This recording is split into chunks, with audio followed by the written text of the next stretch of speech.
Wala na ako dun sa ginagawan ko dati.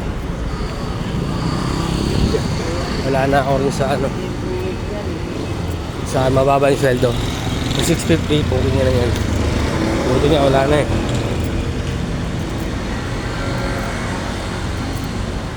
Dito na ako sa maayos. 750 ATM sweldo. Pinapirma ako ng kontrata 3 months. Magandang performance, hindi pala absent. Ay, magiging regular ako. Dito ginaganaan ako pumasok eh. Doon sa 650 wala eh. Oops eh.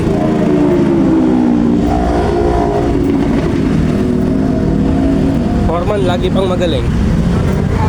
Ayaw tumanggap ng suggestion. Balas sa buhay niya.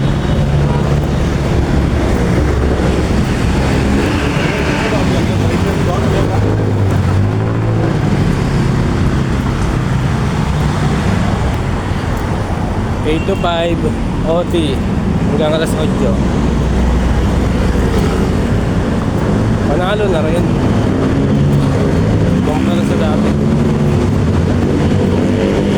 kumpara sa dati panalo ako dito. Mababait pa yung kasama.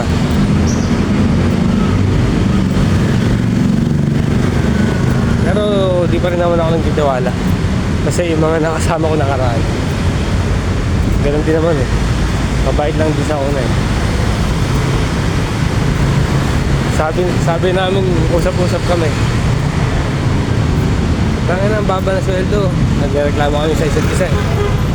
Ano, lipat tayo. Yung pinag-usapan namin yung lilipatan eh. Nung December yun, nag-usap-usap kami. Tapos January lilipat. Kaya na yan. Malaman-laman ko. Nakalipat na pala sila. Hindi ako sinama. Kinechat ko, hindi ako nire-replyan ng ano. Hindi ako nire-replyan ng maayos. Yung isa di ako nire-replyan. Akala mo naman talaga marunong eh. Taka na, kengkoy din naman magtrabaho. Kuya ako'y pa. Mga cellphone pa ng cellphone habang hindi naman break time. Ayaw masapawan ng puta. Mga tokmol ka trabaho. Yung isa ron kalugar ko pa. Walang kwenta rin, hindi rin naman marunong. Okay lang naman sa akin yun. Ako naman pinapakita ko naman sa trabaho. Hindi ako nagboboka sa kanila. Hindi ako baboka. Sila kasi daming daldal. Pagdating naman sa trabaho, wala naman. Sablay naman. Basic na lang ginagawa, di pa magawa ng maayos. Pero okay na ako rito. Mabuti na lang, di na nila ako kasama ngayon. Di nila ako sinama. Kasi napunta ako sa mas maayos. First time ko lang din naman ganito eh. Yung ano, ATM sa sweldo. Tapos pumirma ng kontrata 3 months. Pag maganda yung performance ko rito, magre-regular pa ako. Yung maganda ron. Tapos may 13 month pa. Yung pinasukan ko kasi nakaraan, yung sa ano, 650. Ako kasi pala-absent ako ron. Pag may mga nagpapanato, uma-absent ako. Siyempre, mas nakikita ako ron.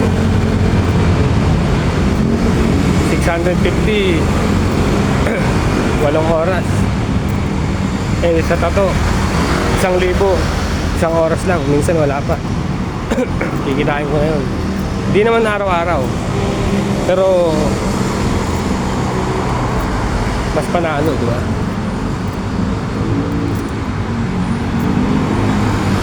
Dito pipilitin kong ano, pumasok ng pumasok. Siyempre maganda yung kalagayan dito eh. May 13 months eh. Doon may kasabayan ako. Ang sipag niya pumasok, stay in siya. Araw-araw siya nandun. Ang binigay lang sa kanya na bonus, 1.9. Eh ako na palang absent, 3 days, 4 days. Ang 6 days ko lang doon sa 10 months, 3 beses pa lang. Kaya na yan. Wala eh. Sipagin ka ba ron? Doon ako hinika ng 1 linggo eh, kahit yan. Noong December. Pero parang napaganda pa yung pagkawala ako ron. Kasi dito maganda. Sana mag-dire-diretso ka. Parang nabubulol ako. Dati ulol lang ako eh. Ngayon parang na ako nabubulol eh. Dati may nakasama ako kasing bubulol-bulol eh. Okay, ngayon nakawa na yata ako eh. Kahit na yan. Layo ng lakaran, pero okay lang. Tsaka di pa nakakapagod masyado yung trabaho. Hindi mahigpit. Ayun pala yung 1.9. Yung 1.9 na bonus. Kaya ako pala absent 1.9. Tapos yung isa laging pasok 1.9 lang din. Tapos yung tatay niya 3.9. Kaya na kahit naman ako magtatampo ko nun.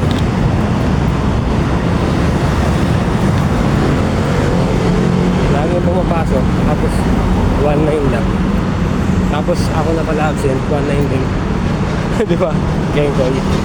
Kahit sino eh. Sa loob eh. Ayoko na, dumadami na yung tao. Gusto ko ako lang yung tao eh. Tao sa mundo.